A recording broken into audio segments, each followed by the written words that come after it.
Big boss అంటే 8 సీజన్లు అయినాయి. 7 సీజన్‌లో బజ్ ఒక లెక్క ఉంటే 8వ సీజన్‌లో బజ్ వేరే లెక్క అన్నట్టు యాక్చువల్‌గా ఎందుకంటే మీ స్ట్రెయిట్ ఫార్వర్డ్‌నెస్ అనేది దానికి యాడ్ అయింది ఇంకా. ఫస్ట్ ఎపిసోడ్ కొంచెం అటు ఇటుగా ఉన్నా, ఫస్ట్ వీక్ ఎలా అయితే బిగ్ బాస్ ఉందో అలాగే ఉన్నా, సెకండ్ ఎపిసోడ్ నుంచి ఒక ట్రాక్‌లోకి తీసుకెళ్లారు దాన్ని. సో, అంటే లాస్ట్ సీజన్ ఏమో కంటెస్టెంట్‌కి వెళ్ళారు. ఈసారేమో లోపల ఆడి వచ్చినోళ్ళు మీరు బయట ఆడుకున్నారు. సో, రెండిట్లకి డిఫరెన్స్ ఏం కనిపించింది మీకు? అంటే హోస్ట్ కింద చేయడానికి, కంటెస్టెంట్ కింద చేయడానికి. ఫస్ట్ పాయింట్, ఈ 7 సీజన్స్ నాలాగా యాంకరింగ్ చేయలేదు అని ఎవరు లేరు, చేశారు చాలా మంది. చిన్న చిన్న యాంకర్స్ ఉన్నోళ్ళు బిగ్ బాస్కి వెళ్ళి వాళ్ళనే హోస్ట్గా పెట్టి, బట్ ఏంటంటే మేబీ నాట్ వెరీ ఫెమిలియర్ కాబట్టి అది చూడలేదేమో.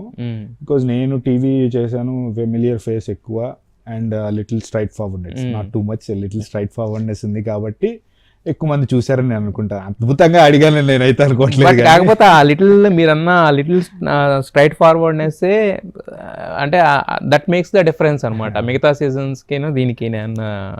అంటే దాన్ని ఎలా అడుగుతాం అనేది కూడా ఇంపార్టెంట్ కదా. మీరేమో నవ్వుతానే చురకలేస్తే వాళ్ళు, మిగతా వాళ్ళు ఏమో కోపంగా అడిగారు. అంటే ఇంకొకటి ఏమైనా ఏంటి అంటే, ఇంకొక బెనిఫిట్ అంటే నాకు ఇంకొక ఫెచ్చింగ్ ఏంటంటే, 7 హౌస్ వెళ్ళాను కాబట్టి సీజన్ 7లో, సో లోపల సిచ్యువేషన్స్ ఎట్లా ఉంటే ఏంటి నాకు తెలుసు. మనం డైరెక్ట్ టీవీలో నుంచి చూసి అడిగేస్తే అది ఆర్టిఫిషియల్ కొంచెం ఎట్లా ఉంటది ఏంటి అంతే. అంటే వచ్చిన కంటెస్టెంట్ నిజం చెప్తున్నాడా, టీవీ దాన్ని బట్టి చూసి డైరెక్ట్ గా మనం జడ్జ్ చేయలేం.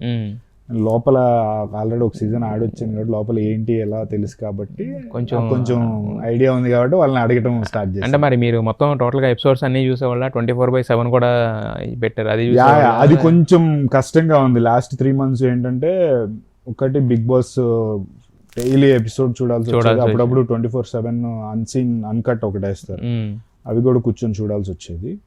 ఇప్పుడు ఎందుకు చూడాల్సి వచ్చేదంటే, బ్లంట్ గా నేను క్వశ్చన్స్ అడిగినా వాళ్ళు వేరే ఏదన్నా చెప్తే నేను స్టక్ అవ్వకూడదు. మనకి దాని మీద కమెంట్ ఉండాలి, కంటెంట్ ఏంటో చూస్తే తప్ప. సో ఇప్పుడు everyone has a team.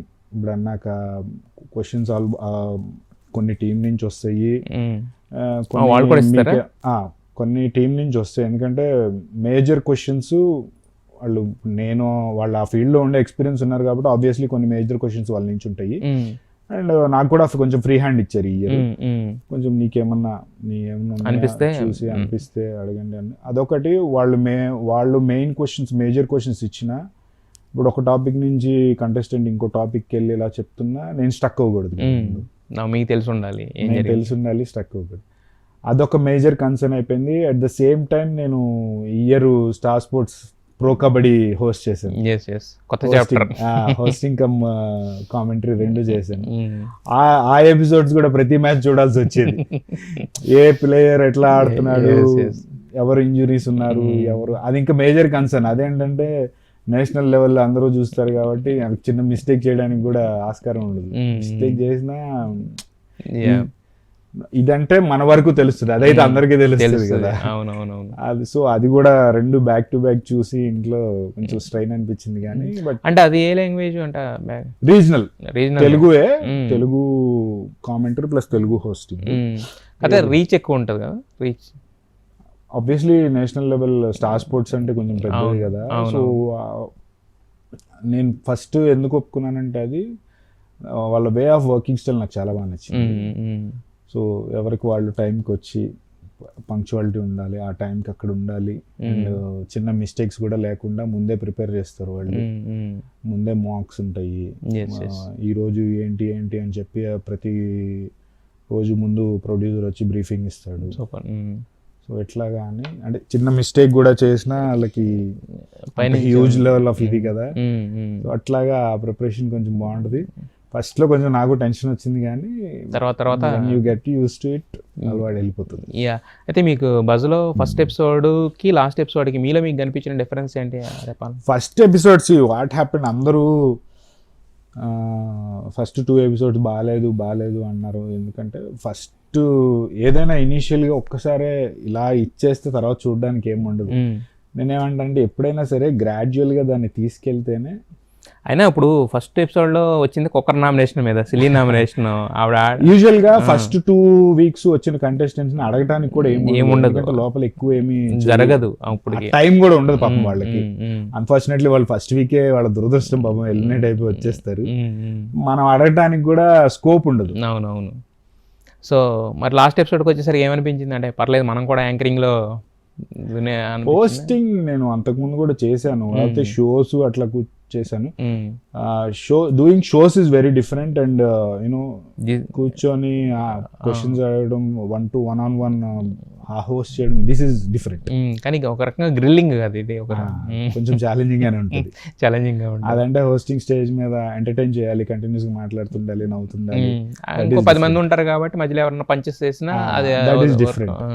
This is 1-on-1 అంటే కొంచెం బాగా ప్రిపేర్ అయి ఉండాలి మనం, స్టక్ అవ్వకుండా. అయితే మరి మీ ఫ్రెండ్ నిఖిల్ మలియక్కల్ విన్నర్ అయ్యారు సీజన్ 8కి. సో అంటే మరి కొంతమంది ఏంటంటే ఇంకా ముసుగు వేసుకుని ఆడారని కొంతమంది అంటారు, కొంతమంది ఏమో ఫ్రాంక్గా ఆడారు అంటారు. అంటే మీ వరకు మీరు యాజ్ ఏ ఎలా అనిపించింది మీకు? ఎవరైనా సరే 100% లోపల ఉండరు, వాళ్ళంతటా వాళ్ళు ఎవరు 100% చూపించారు. కొంతమంది ఏంటంటే బయట ఎలా ఉన్నారో లోపల అలాగే ఉండడానికి ట్రై చేస్తారు. అందరిలోనూ పాజిటివ్స్ నెగిటివ్స్ ఉంటాయి. సో అదేంటంటే కొంతమందికి నచ్చుతుంది, కొంతమందికి నచ్చదు. నచ్చిన వాళ్ళు విమర్శిస్తారు, నచ్చిన వాళ్ళు సపోర్ట్ చేస్తారు, అంతే. మీకేమనిపించింది అంటే అంటే ఇప్పుడు అయిపోయింది కాబట్టి, సీజన్ అయిపోయింది కాబట్టి మనం మాట్లాడుకోవచ్చు కాబట్టి, మీకు ఎలా అనిపించింది అంటే? మీకు బయట అలాగే ఫ్రెండ్లీగా ఉంటాడు, అందరితో కలిసి మాట్లాడతాడు, అందరితోనే ఉంటాడు. అయితే చాలా మంది లోపల సినారియోస్ అదే చెప్తున్నా, లోపల ఇప్పుడు 10 మంది ఒక 20 మంది కంటెస్టెంట్స్ ఉన్నప్పుడు నేను అందరినీ సాటిస్ఫై చేయలేను, ఒకళ్ళతో నాకు గొడవ వస్తుంది. ఆబ్వియస్లీ వాళ్ళ ఫ్యాన్స్ నన్ను తిడతారు. అదే చెప్తున్నా, నెగిటివ్స్ పాజిటివ్స్ రెండు ఉంటాయి, ఏదైనా మనం తీసుకోవాలి. పాజిటివ్ తీసుకున్నప్పుడు నెగిటివ్ కూడా తీసుకోవాలి. అంటే చాలా మంది ఏమంటున్నారంటే అక్కడ ఆయన లవ్ స్టోరీ చెప్పారు కదా, కావ్యదే తెలిసిందే. అవసరం అయితే నేను బయటకు వచ్చిన తర్వాత లేపుకెళ్ళిపోతా, నేను కప్పు కొట్టంగా నేను ఎగిరికి వచ్చేస్తా అవి చెప్పారు. బయటకు వచ్చిన తర్వాత ఈవెన్ నా ఇంటర్వ్యూలో కానీ మిగతా ఇంటర్వ్యూలో కానీ ఆయన ఏంటంటే ఫోర్స్ చేయకూడదు మన అంటాం అనేసరికి ఏంటంటే దాన్ని కూడా ఫ్లిప్ అంటున్నారు.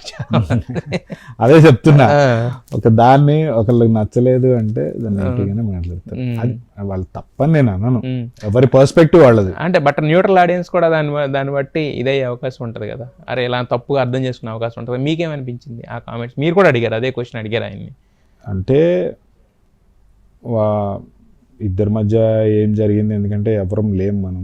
సో ఎవరి వర్షన్ వాళ్ళు చెప్పినప్పుడు మనం జడ్జ్ చేయకూడదు. యాక్చువల్లీ వాళ్ళిద్దరికే తెలుసు. ఇప్పుడు ఒక ఫేజ్ దూరంగా ఉన్నారు, తర్వాత కలవచ్చేమో ఎవరికి తెలుసు. కలిసినప్పుడు ఇవన్నీ ఉండవు కదా. అంటే మీరు కూడా అడిగారు కదా అదే క్వశ్చన్, సేమ్ బజ్ లో కూడా అడిగారు కదా. సో మరి మీ ఏమనిపించింది? ఆయన నాకైతే ఫీలింగే కనిపించింది యాక్చువల్గా.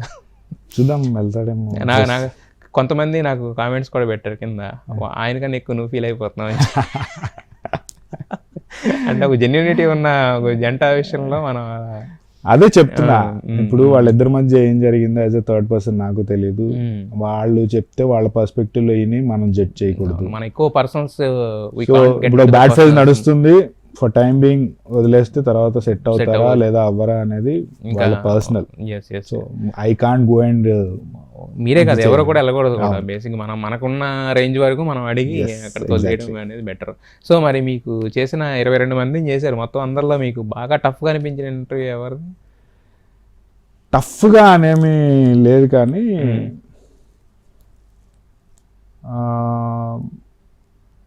యూజువల్గా the hosting Big Boss is little different. ఏంటంటే ఒక రకంగా రోస్టింగ్ ఉంటుంది, ఒక రకంగా సపోర్టివ్ ఉంటుంది, ఒక రకంగా అన్ని బ్యాలెన్స్ చేస్తూ చెయ్యాలి.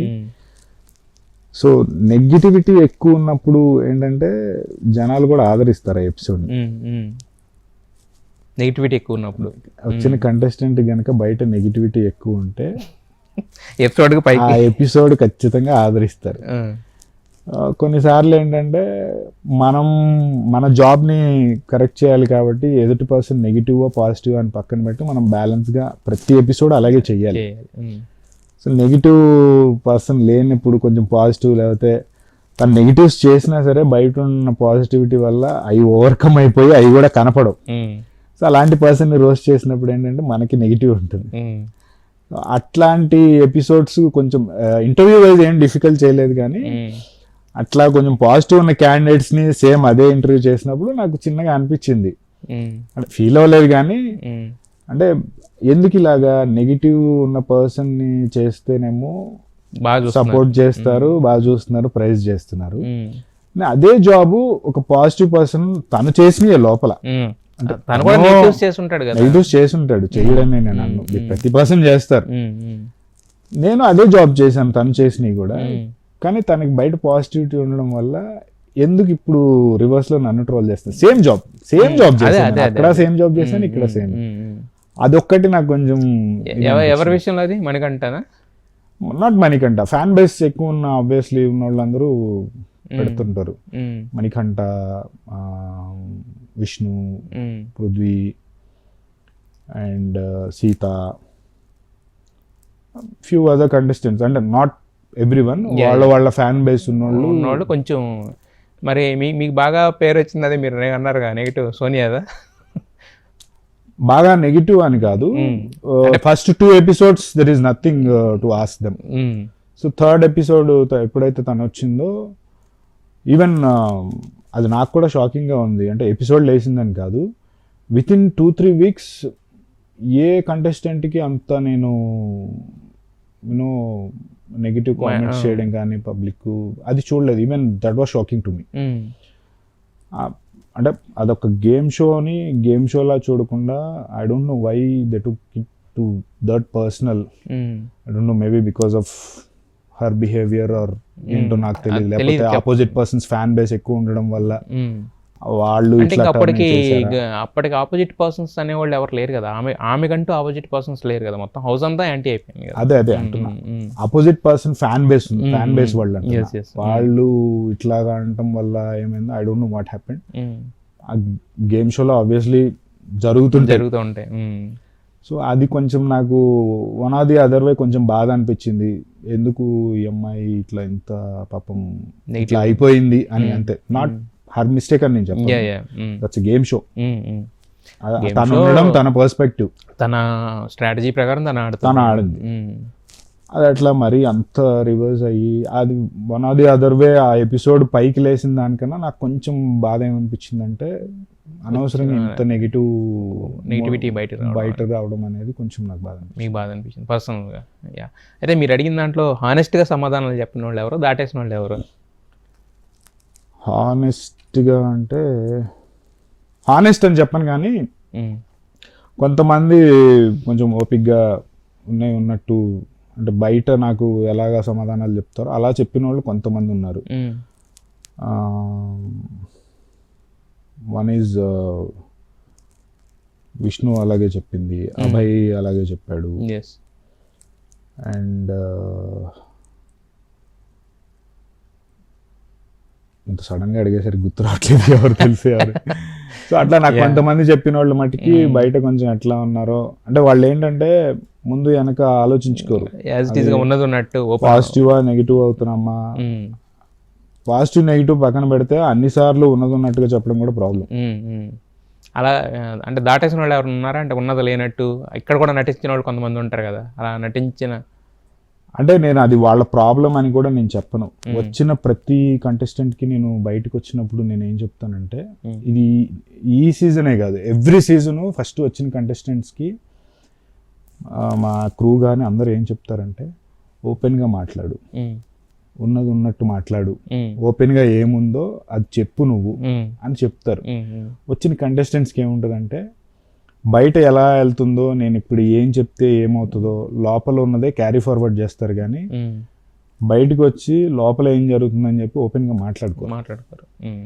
దానివల్ల ప్రాబ్లం అయ్యి దొరికేస్తారు. అది జనాలకి ఎట్లా అనిపిస్తుంది అంటే, మాట దాటేసాడు, జరిగింది ఒకటైతే లేదు చేయలేదు ఇలా చెప్పాడు. అది వాళ్ళ మిస్టేక్ అని నేను చెప్పను, మాక్సిమం అలాగే చెప్తారు. వాళ్ళు రియలైజ్ అవ్వరు మేము చెప్పింది ఎందుకు ఇలా చెప్తామంటే, వీళ్ళు మనల్ని ఇరికించడానికి చెప్తున్నారు. ఇప్పుడు ఈ ఎపిసోడ్ ఇలా నేను అన్ని నిజాలు చెప్పేస్తే బయటకు వచ్చాక మళ్ళీ కంటెస్టెంట్స్ గొడవ అయిద్దేమో, బయటకు వచ్చాక మళ్ళీ నేను బయట ఎలా ఉంటుందో నాకు తెలియదు కదా, ఏం చెప్తే ఏమవుతుంది అనేమో ఒక కన్ఫ్యూజ్ స్టేట్ ఆఫ్ మైండ్ లో వస్తారు.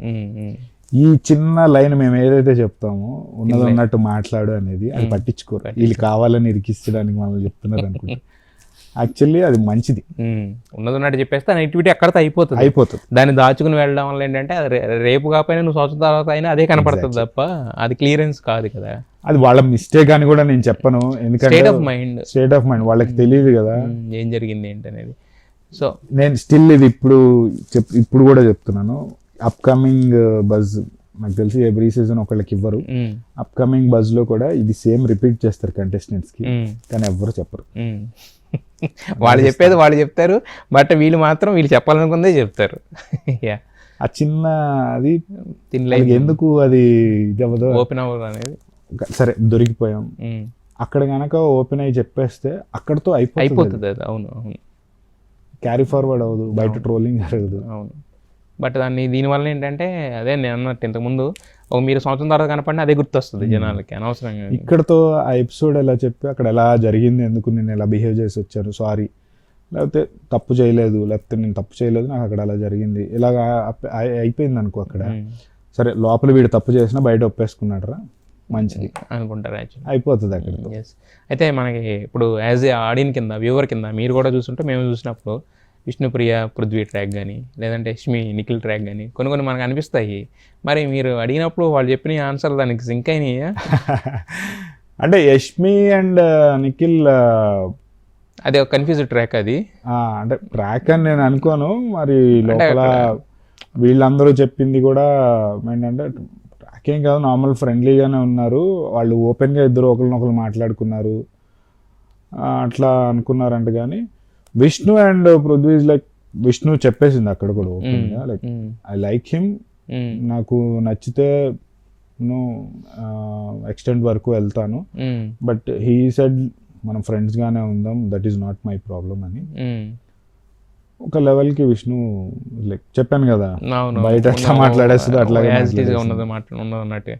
బట్ పృథ్వీ విషయంలో అదేం లేనట్టు ఉంది కదా. అంటే అక్కడ ఏమైంది ఉన్నంత వరకు అంటే ఒక రకంగా విష్ణుప్రియ నామినేషన్స్లో లేనప్పుడు ఆ ఫ్యాన్ బేస్ కూడా ఉపయోగపడుతుంది కదా. యాక్చువల్గా ఒక స్ట్రాటజీ ప్రకారమే ఆడాడని మనకు అనిపించింది చూసిన వాళ్ళకి. మరి మీకు అంటే యాజ్ ఏ హోస్ట్ కింద కాకుండా ఆడియన్స్ కింద చూసినప్పుడు, ఎందుకంటే ఇప్పుడు నేను చూసినప్పుడు నాకు కొన్ని అడగాలనిపిస్తుంది, బట్ నేను అడగలేను. ఆ పొజిషన్లో మీరున్నారు కాబట్టి మీకు ఎవరికైనా వచ్చి కామన్ డౌట్స్ కదా, సో అవి అడిగారు కదా మీకు.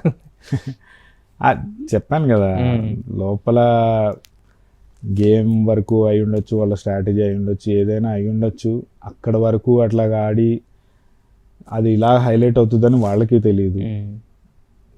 అది అలా జరిగిపోయింది, అలా జరిగిపోయింది. అదే మీరు మణికంఠను బాగా ప్రేమించినట్టున్నారు మీరు. ప్రేమించడం అలాగేం లేదు, యాక్చువల్లీ తను బయటికి రాకుండా ఉంటే ఖచ్చితంగా టాప్ 5 ఉండేవాడు. బికాజ్ తన స్టేట్ ఆఫ్ మైండ్ ఎలా ఉన్నా ఎలా చేసినా కానీ పక్క కంటెస్టెంట్స్ బాగా కంగారు పెట్టాడు, చూసేవాళ్ళని కూడా ఒక్కొక్కసారి. So even we didn't expect, ఎవరు అసలు క్రూగా ఎక్స్పెక్ట్ చేయలేదు బయటకు వస్తాడని చెప్పి. నేను వెళ్ళిపోతాను కూర్చున్నాడు. సో మేము ఆ రోజు యాక్చువల్లీ అంటే వి డిడ్ంట్ ఎక్స్పెక్ట్, మేము వేరే వాళ్ళకి క్వశ్చన్స్ కొంత అంటే ఎవరు ఎలిమినేట్ అయి వస్తారో అని తెలియదు. యూజువల్లీ ఒక 3 persons వరకు ప్రిపేర్ అవుతాం మేము. అంటే చివరి వరకు వచ్చే వరకు మీకు తెలియదు, మాకు తెలియదు. టాప్ బాటమ్ 3 ఎవరున్నారు వాళ్ళ ముగ్గురికి ప్రిపేర్ అంటారు. టీమ్ రివీల్ చేయరు, అదే యూజువల్ గా బయటకు వెళ్ళిపోతుంది అని చెప్పి. సో ఆల్మోస్ట్ మేము 2-3 persons కి ప్రిపేర్ అవుతాం. అట్లీస్ట్ 2 persons వరకు అన్నా ప్రిపేర్ అవ్వాలి. ముందు బిఫోర్ డే నుంచి చెప్తారు ఎవరు వస్తారో తెలియదు ఇట్లాగా అని చెప్పినప్పుడు టీము రెడీ చేసుకుంటారు, నేను నాకు కొంచెం ప్రిపేర్ అవుతాను. సో మేము వేరే వాళ్ళకి ప్రిపేర్ అయినట్టు అవుట్ ఆఫ్ ది బ్లూ మనోడు వచ్చాడు బయటికి. సో కొంచెం నాకేంటంటే ఫ్రీ హ్యాండ్ దొరికింది. ఫ్రీ హ్యాండ్ దొరికాక మనోడు కూడా అన్నిటికీ మర్చిపోయాను, తెలీదు, గుర్తులేదు అంటే హౌస్లో ఆడినట్టే చెప్పాడు మీ దగ్గర కూడా. మీరు యాక్ట్ చేసి చూపించారు అంటే యాక్చువల్ నాకు తను బయట అంత తెలియదు, బయట తెలుసుంటే కొంచెం వేరేలాగా అడిగేవాడిని. నాకు బయట తెలియకపోవడం వల్ల ఇంకా షోలో ఉన్న తనని తనే రిఫ్లెక్ట్ చేసుకునేలాగా ఉంటే ఏమన్నా చెప్తాడేమో అని చెప్పి కొంచెం చేసాం అట్లా. అదే షోలో ఉన్న అంటే షోలో కూడా ఎనాక్ట్ చేసి చూపించారు కదా, లేచి వెళ్ళిపోయి ఇలా పెట్టే నాకు కావాలి ఇదని చెప్పి. అది కొత్తగా అనిపించింది. జనరల్గా ఎవరు అలా యాక్ట్ చేయరు కదా, మీరు కొంచెం అది ఎక్స్టెండ్ చేయడం అనేది కొంచెం మరి మీ యశ్వద్దమ 3.0 లాస్ట్ సీజన్కి ఈ సీజన్కి, లాస్ట్ సీజన్లో మీరు కలిసి ఆడారు, ఈ సీజన్లో చూశారు, ఎలా అనిపించింది? గౌతమ్ దాంట్లో ఒక పాజిటివ్ విషయం చెప్తాను, నెగిటివ్ కాదు కానీ ఒక పాజిటివ్ ఏంటంటే మనోడు ఎవరితో గొడవ పెట్టుకున్నా, ఏం గొడవ పెట్టుకున్నా, ఎన్ని చేసినా దాన్ని క్యారీ ఫార్వర్డ్ చేయడు. దాన్ని మనసులో ఉంచుకొని క్యారీ ఫార్వర్డ్ చేయడు. బయట కూడా నాకు బాగా క్లోజ్గా పర్సనల్గా తెలుసు కాబట్టి వాళ్ళు ఉన్న గొప్ప ఇది అది నాకు కూడా ఉండదు, ఓపెన్గా చెప్తున్నాను. నేను కూడా క్యారీ ఫార్వర్డ్ చేస్తాను కొన్ని సార్లు, నాకు తొందరగా పోదు అది, యూజువల్గా రాదు, నా ఎందుకు లేరా అని వదిలేస్తాను, వస్తే పోదు. వాడు మహా అయితే 1 day, maximum 1 day, 1 or 2 days అంతే. ఇంక దాన్ని అసలు క్యారీ ఫార్వర్డ్ చేయడు. వెళ్ళి సారీ నాదేమన్నా ఉంటే ఇది ఇట్లాగా అని చెప్పి, నేను ఇంతవరకు అలాగే ఎవరిని చూడలేదు. అంత తీసుకోవడం అంటే ఓపెన్ హార్టెడ్గా ఉండడం చెప్పాలంటే అదొక్కటి వెరీ పాజిటివ్ యాక్చువల్లీ. అది అలాంటిది ఉండడం అనేది కూడా చాలా తక్కువ మంది ఉంటారు. That is very biggest positive. Rest of all ఏంటంటే వాడి గేమ్, వాడి స్ట్రాటజీ, అది మనం మాట్లాడకూడదు, చెప్పలేము. అదొక్క పాజిటివ్ నేనైతే చెప్పగలను. అంటే మీకు ఇప్పుడు బిగ్ బాస్ బజ్కి కమిట్ అయ్యేటప్పుడే చెప్తారు, అంటే తర్వాత దీనికి సంబంధించి నీ కానీ రివీల్ చేయకూడదు అలా ఏమైనా అగ్రిమెంట్లు లాంటివి అని ఉంటాయి? ఏముండవు, రివీల్ ఏముండదు అట్లా. బజ్ లో పెద్ద సీక్రెట్స్ ఏముండవు కదా. క్వశ్చన్స్ వాళ్ళు ప్రిపేర్ అవుతారు, అదంతా కంటెస్టెంట్ మీద డిపెండ్ అయి ఉంటుంది, కంటెస్టెంట్ చెప్పిన ఆన్సర్స్ మీద డిపెండ్ అయి ఉంటుంది తప్ప మా క్వశ్చన్స్ సీక్రెట్ గా ఇట్లా అలా ఏమి ఉండదు. జస్ట్ ఆన్ ఇంటర్వ్యూ అంతే. ఎస్